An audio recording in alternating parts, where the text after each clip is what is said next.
कोशिश किया करो कि मुझसे दूर रहा करो। कोशिश तो बहुत कर रहा हूँ लेकिन दूर रह नहीं पा रहा। तुझ पे मेरा ही बस हक है, सुबह हो शाम तेरा जिक्र है।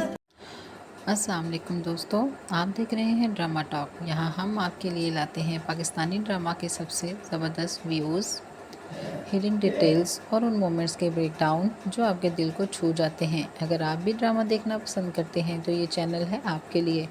हमारे चैनल को सब्सक्राइब करें और अपने बेहतरीन ड्रामा के मोमेंट्स को और बेहतरीन बनाएं। तो चलिए आज की कहानी शुरू करते हैं।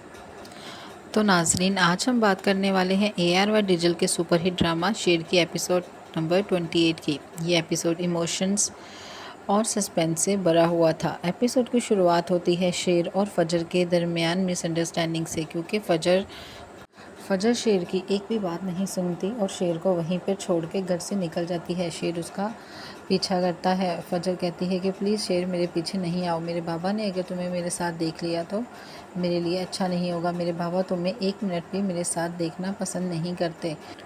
और फिर साथ ही दिखाया जाता है कि बदर ज़मान उसकी माँ, शेर की माँ को सुनाता है कि तुम लोगों ने दुश्मन की बेटी से शादी करने की प्लानिंग बनाई, उसका नतीजा देख लिया। फजर ने कैसे शेर को छोड़ के अपने घर जाने की वापसी ले ली।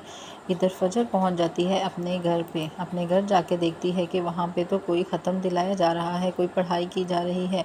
फजर बहुत ही परेशान होती है और अपने बाप से कहती है कि बाबा आप ये क्या कर रहे हैं, आप क्या पढ़ रहे हैं। तो उसका बाप फजर को देख के बहुत हैरान हो जाता है और साथ ही उसके ऊपर गुस्सा आता है कि तुम वापस क्यों आई हो यहाँ पे। मैं तुम्हारे कुल पढ़ा रहा हूँ, तुम्हारे ऊपर पढ़ाई की जा रही है, तुम मेरे लिए मर चुकी हो। फजर ये देख के और ये सब कुछ माजरा देख के बहुत परेशान हो जाती है। और यूं ही उसकी फूफो और उसकी माँ की नज़र फजर के ऊपर पड़ती है तो वो फजर की तरफ दौड़ती हैं।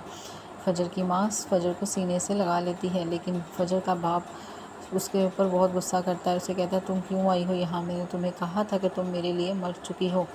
फजर की माँ दौड़ती हुई आती है और अपने फजर को सीने से लगा लेती है, कहती है कि प्लीज़ उसको माफ़ कर दो। लेकिन उसकी फूफो और उसकी माँ कहती हैं कि बिल्कुल नहीं, तुमने जो काम किया है मेरे भाई के साथ वो कभी भी कोई बेटी अपने बाप के साथ नहीं करती। तुमने मेरे भाई को धोखा दिया है।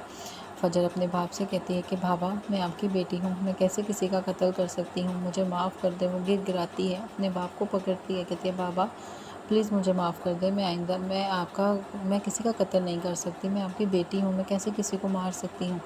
लेकिन उसकी फुप्पो कहती है कि तुम हम सब के लिए मर चुकी हो, हम सब ने तुम्हारे कुल पढ़ लिए हैं, तुम यहाँ से दफ़ा हो जाओ, चली जाओ यहाँ से, मैं तुम्हें यहाँ से एक मिनट भी बर्दाश्त नहीं कर सकती। पकड़ता है और उसको घर से बाहर निकाल कर फेंक देता है और फजर गिरती है फिर से शेर की बाहों में।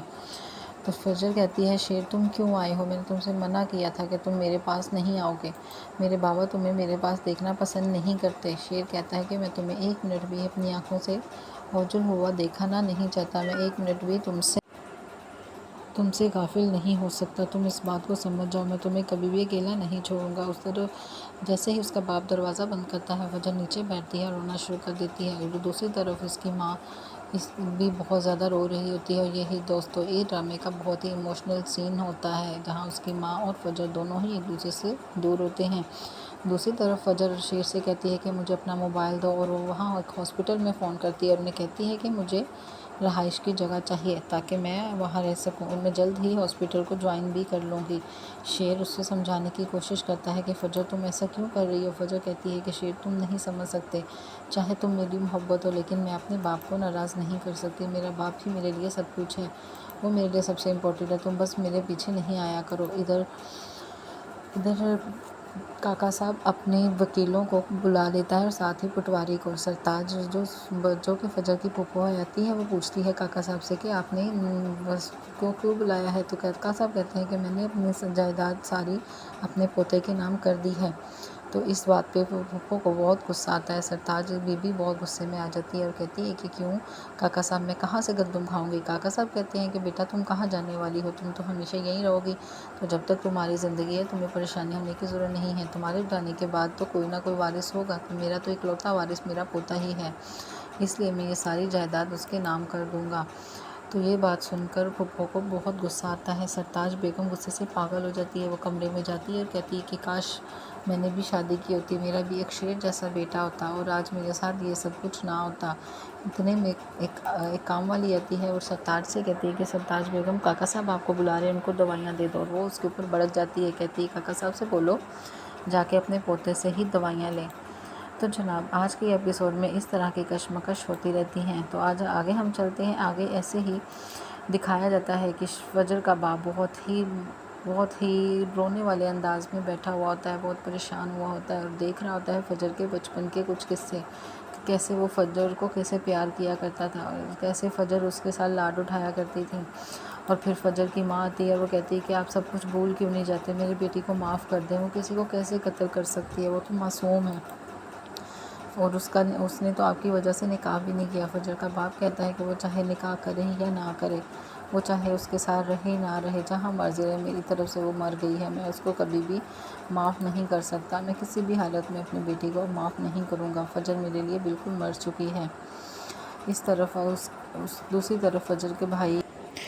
طرف کاکا صاحب کی طبیعت خراب ہو جاتی ہے، کیونکہ سرتاج بیگم دوائی دینے سے انکار کر دیتی ہے، تو وہ کاکا صاحب اپنے پوتے کو بلاتے ہیں اور پوتے سے کہتے ہیں کہ بیٹا تم میری دوائیوں کے بارے میں بتاؤ، کیا تم سب میرا بی پی چیک کر سکتے ہو؟ تو بیٹا کہتا ہے کہ ہاں بابا، مجھے تو اسکول میں سکھایا گیا ہے کاکا صاحب، میں آپ کو بی پی بھی چیک کر لوں گا اور دوائی بھی دے دوں گا۔ اتنے میں سرتاج بیگم آتی ہے اور وہ کہتی ہے کہ نوکرانی نے تو جھوٹ بولا ہے، میں تو ایسے ہی کہ وہ تو خود سے ہی کہہ رہی ہے۔ تو کاکا صاحب کہتے ہیں کہ بیٹا تم میری بیٹی ہو، تو یہ سب بولنے کی تمہیں ضرورت نہیں ہے، میں جانتا ہوں تمہیں کس چیز کا غصہ آ رہا ہے، میں جانتا ہوں جائیداد تمہارے نام نہیں ہوئی تو تم اس بات کا غصہ نکال رہی ہو۔ ادھر فجر ہاسپٹل شروع کر لیتی ہے، اور اس کے پیچھے جو شیر پھر سے آ جاتا ہے۔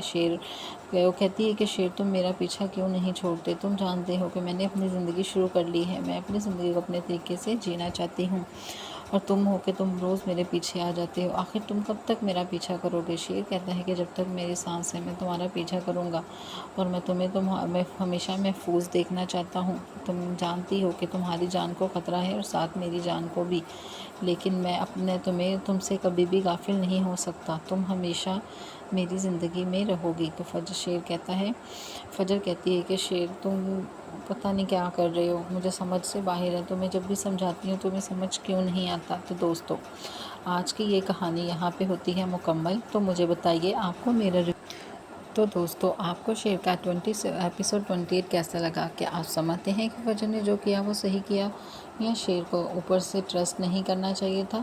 اپنی رائے کمنٹس میں ضرور شیئر کریں۔ اگر آپ کو یہ ریویو پسند آئے تو ویڈیو کو لائک کریں، چینل کو سبسکرائب کریں، اور اس ویڈیو کو اپنے دوستوں کے ساتھ بھی شیئر کریں۔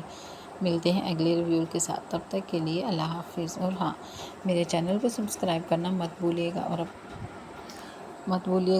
جب تک کے لیے اللہ حافظ، ملتے ہیں ایک نئی ویڈیو کے ساتھ، ایک نئے ریویو کے ساتھ۔